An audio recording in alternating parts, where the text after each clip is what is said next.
All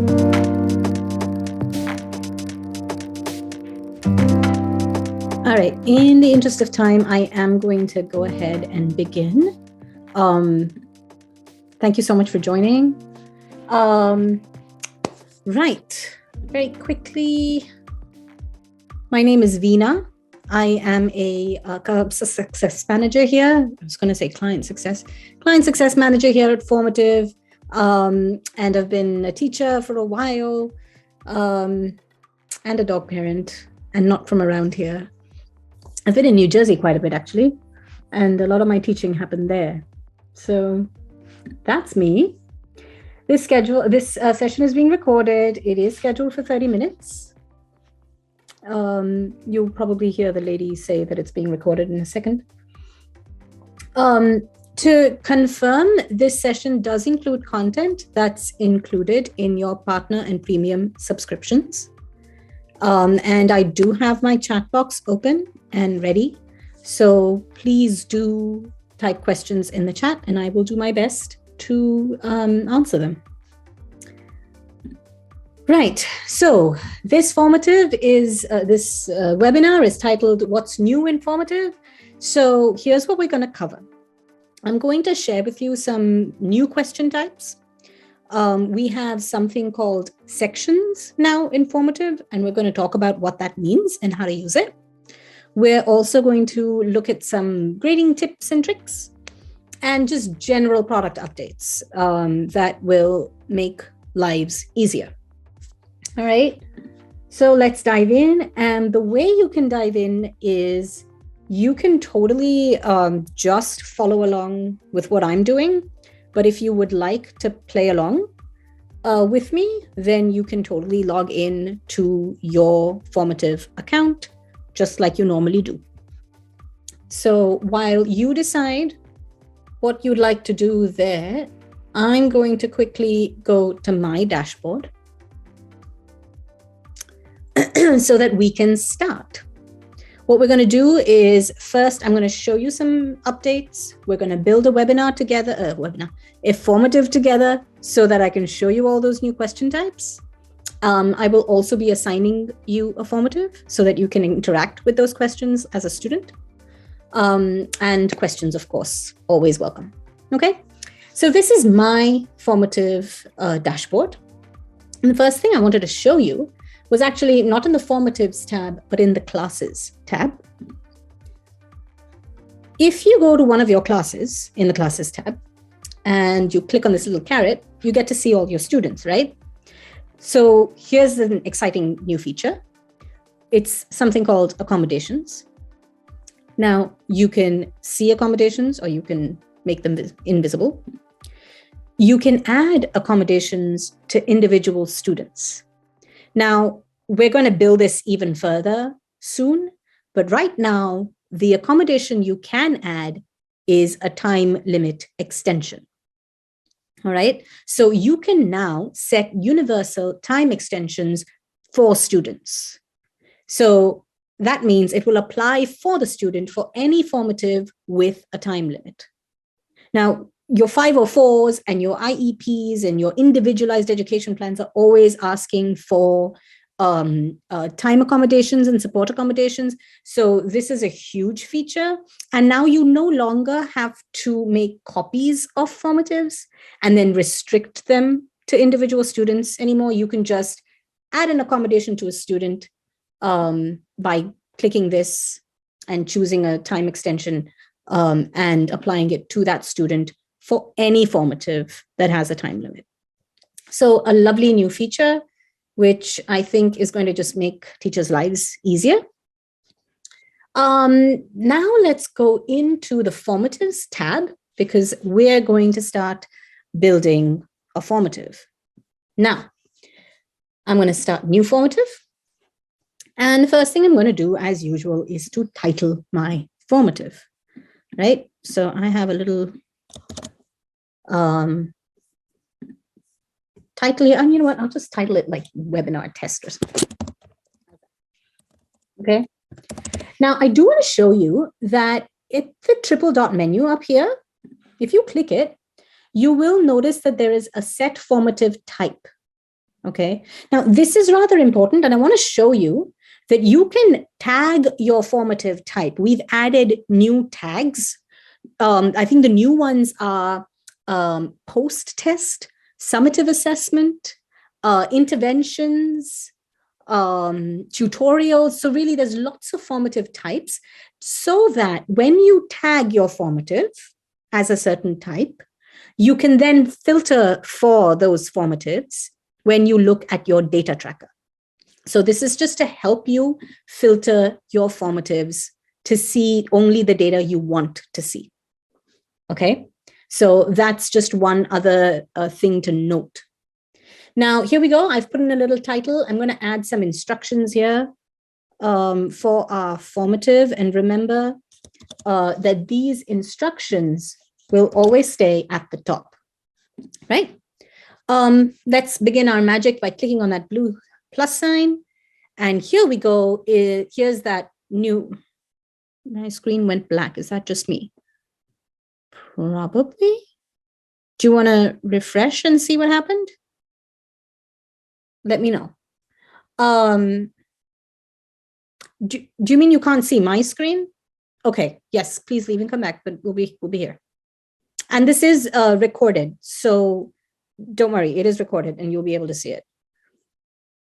Right, so I'm going to add a section, okay? Now, before I do that, let me just quickly go over what a section is.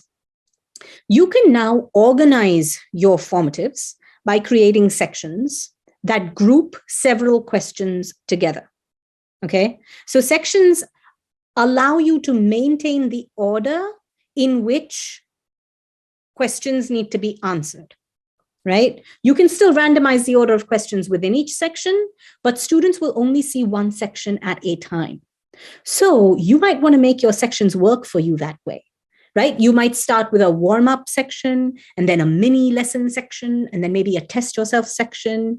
You can chunk your lessons to provide increasing or decreasing levels of support for your students, right? Or you can use sections in, I don't know, whatever way you want, really. But remember that the students will only see one section at a time, all right? So I'm going to add a section and give it a title. Let me just say warm-up, all right?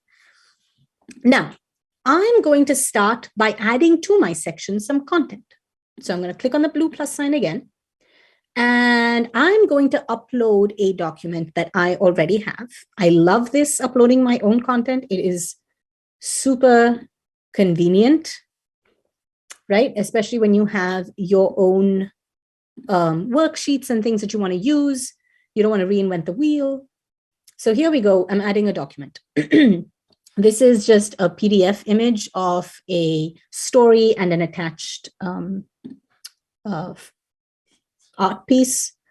I'm going to move this second image to the top. And again, really easy to do. See the triple dot menu? Click on it, move. It'll give me options. I want to move it here, and it's moved. All right. So what I was thinking is for the warm-up, I want to have in the classroom a lovely conversation with my students, maybe activating some knowledge about what we can understand from this image, right? So I want a little warm-up discussion here. Maybe I want to add a short answer question here, right? Maybe I want to just ask them some simple questions like, here I have some simple questions here that I can just copy and paste. Who do you think this woman is? What can you deduce about her? Right? Simple thinking questions that can get the creative juices flowing. And maybe once we have this discussion, I want to leave the first section for just the warm-up discussion. And then here in the middle, you can see this little plus sign. I'm going to click here and create another section here and title this section, let's say, I don't know, reading. Okay. Because then in the second section, I want the students to read this passage and let's say audio record themselves reading it. So maybe I'll say record yourself reading the passage. I don't know, this is just an idea. You can use it for anything you want. But let's say I want them to read this and I want them to read this out loud. I can do that. I can also add, let's say, a free response question. Now, we all love autogradable question types. They're brilliant. They speed up grading, but we know that there's no better way to dig deep for real understanding and engagement than the free response question types, right? So here's my question, okay? I'm gonna type in here a really cool statement by this lady. By the way, this Shamsia Hasni, it's so cool. I love the story. It's in the Rebel Girls book. Anyway, so she says, graffiti is a friendly way to fight, which is a really cool statement. And I want to know, what do you think about this? Obviously, no perfect answer here, right? But you do want to give your students a rubric, maybe, for them to be able to judge their own work and for you to be able to grade easier. So Formative now has rubrics. You toggle that on, okay? And you'll see a bunch of things here. What this is basically is you can create rubric templates because Formative allows you now to not just add a rubric, but to save it and to reuse it, right? Super useful. So all you need to do is click on this, create your rubric. It's super easy to create. You just, type in whatever, create criteria, as many criteria as you like, as many levels per criteria that you'd like, delete them if you need them, add more if you need them, change the points, give a description. Super easy to create this.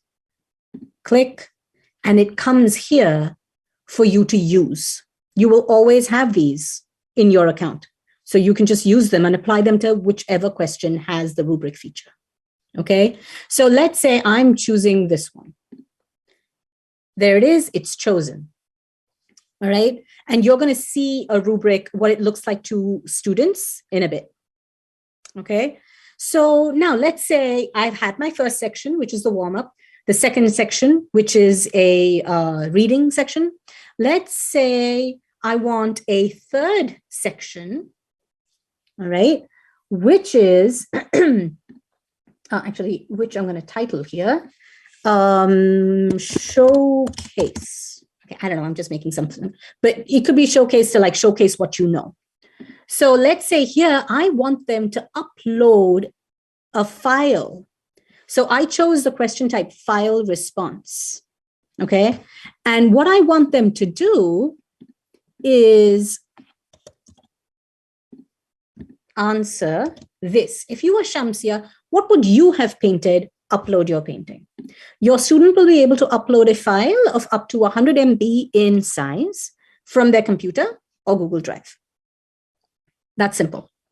I can also, I do want to show this to you. It's called a hotspot question. Another question type, which is like really cool. You can, let's say I want to search for a world map, right? I can do search Google Images right here.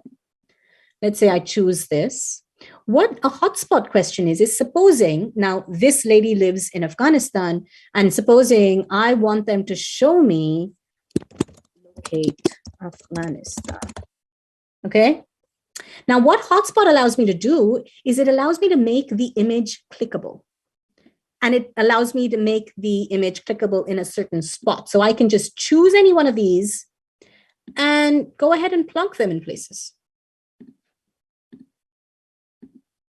Well, that's just going to confuse them. If I don't want a particular spot, I can just trash it. And when I choose the right spot, if I click it again and click the check mark, it selects it as the right answer. If I choose multi-select, then there can be multiple right answers. In this case, there's only one Afghanistan, and I'm just going to have that there. I can even make the question required. Now, I'm going to assign a formative to you so that you can actually play around with this right now and see what it feels like. But isn't this wonderful? That the fact that you can just make spots clickable and like, it's really cool, especially for like social studies and things. It's really neat. Okay, so quickly, another word on sections before we assign the formative. You can move sections, you can duplicate sections, delete sections. So play around with this. It's super easy to do. I also just want to differentiate between a content block and a section. Okay. Notice in the warm up section, which I've titled, there is an image with a question attached to it. The image and the question attached to it is treated as a content block. It's treated as one item. It doesn't get separated. Okay. And that's important to understand. A section may have many content blocks in it, or it may not have content blocks in it. A section can maybe just have an image and a separate question. That's fine too. Play around with it to see how you want to use it. All right. So let's quickly assign a formative. Now I have one that's pre-made in the interest of time. All right. I'm going to now share this formative, go into assign it for students. I do just quickly want to touch base on teacher-paced mode, okay? I'm not going to assign it to you in teacher-paced mode, but I just want to tell you what it is. You have the option of teacher-paced mode, which if you choose, it gives the teacher the ability to control the pace of questions so the whole class can progress together. Okay, so when you assign the formative in teacher-paced mode, the teacher retains control of what the student sees. Okay, the other interesting feature that you might want to try at some point is to display each item as a separate page. This is particularly helpful for students who need to focus on one section at a time. Okay, so if you toggle this on and then assign it to students, then the student only sees one item at a time. And the student controls the pace by then clicking on next to move ahead to the next item. Really useful for those students who need to just focus on one thing. Now, let's go ahead and assign this formative just regularly to you. I'm not putting on teacher-paced mode. I'm not changing anything. I just want you to see what sections are like. So I'm going to assign it. Okay. Here is the join code. I'm going to plunk it in the chat. If you could please go to the link that I have plunked in the chat and put in that join code, the CEJSHP.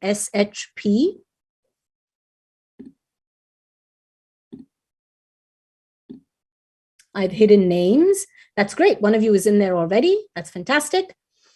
Now, as you can see, I've got my view responses tab open so that I can see the student or your responses coming in.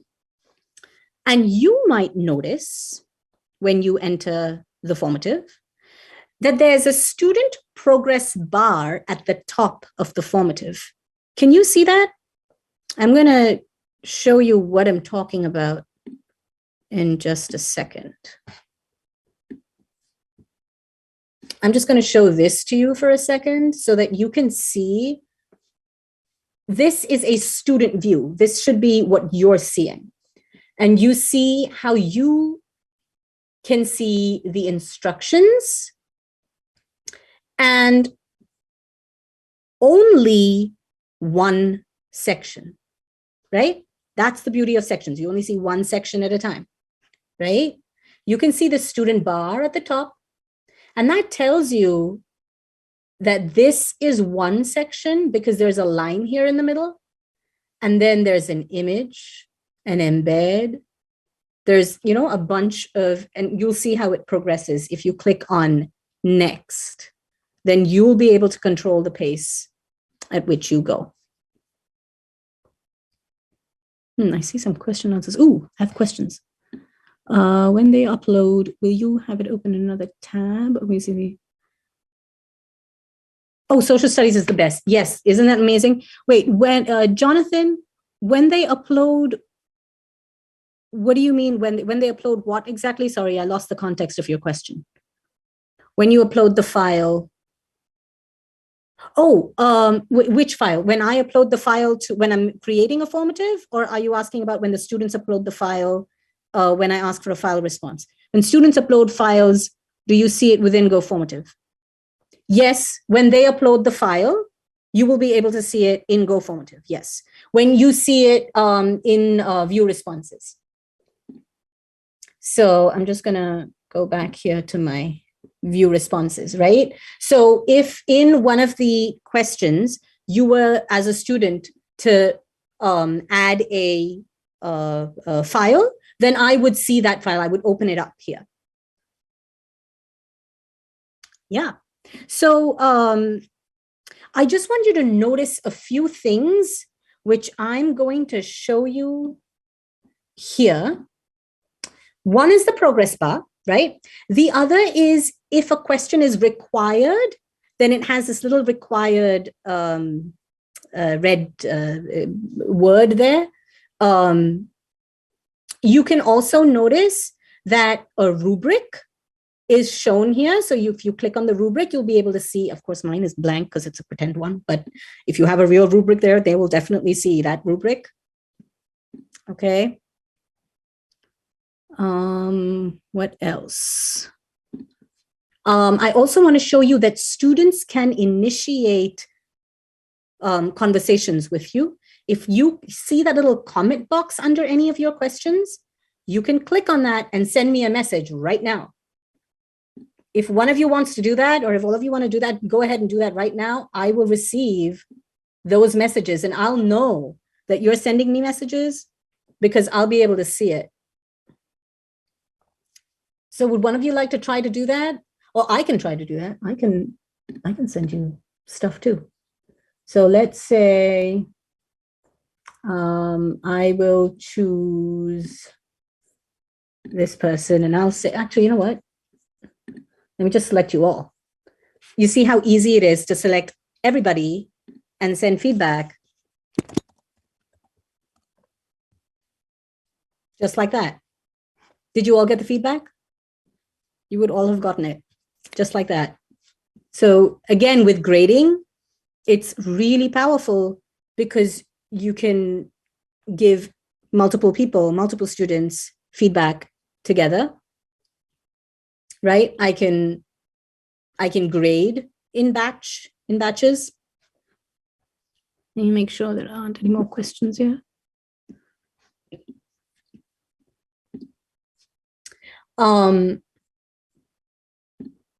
The other thing I wanted to show you is I'm going to go to a different formative that I already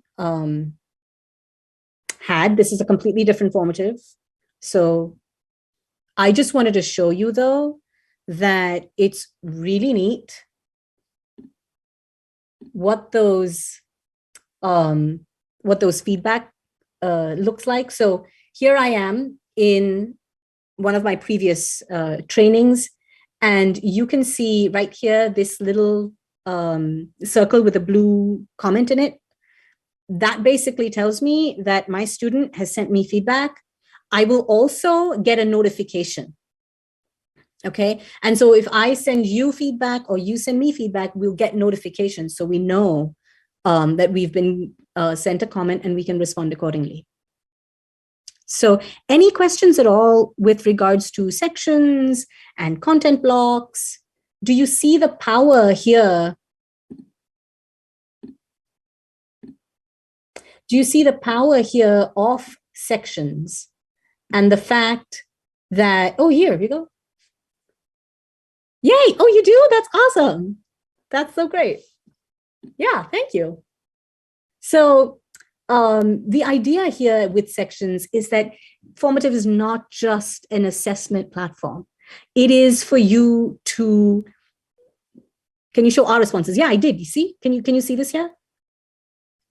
This is what it comes up like for me. Formative is it's that perfect blend of, yes, assessment, but more formative. So you can use it right in the classroom every day, collecting feedback while you're teaching. And that's what we want to make sure you have the flexibility to do with sections, with content blocks, with different ways of assigning it so that you can control the pace of the lesson and really stay in touch with your students as you're teaching. So very quickly to recap on what we've touched on, we've spoken about accommodations now being possible, specifically time limit accommodations now being possible per student, which means that you don't need to clone formatives anymore and restrict them. You can add an accommodation to a student. We also spoke about the formative type and the fact that you can set formative type so that you can then filter formatives for data in your data tracker according to that formative type. We also spoke about sections and content blocks, different kinds of question types, the rubric. Oh my goodness, the rubrics are a game changer. Please do explore the other question types. It is right. I'm so glad. I'm so glad. Hotspot, inline choice, hot text, like there's a whole plethora of question types available. So explore. And I will, I would like to send you this. Come on, C, come on, V. The link in the chat right now is of our product updates page. We are constantly improving. So, and your feedback is tremendously useful. You're very welcome. Thank you so much for joining. Thank you for your time.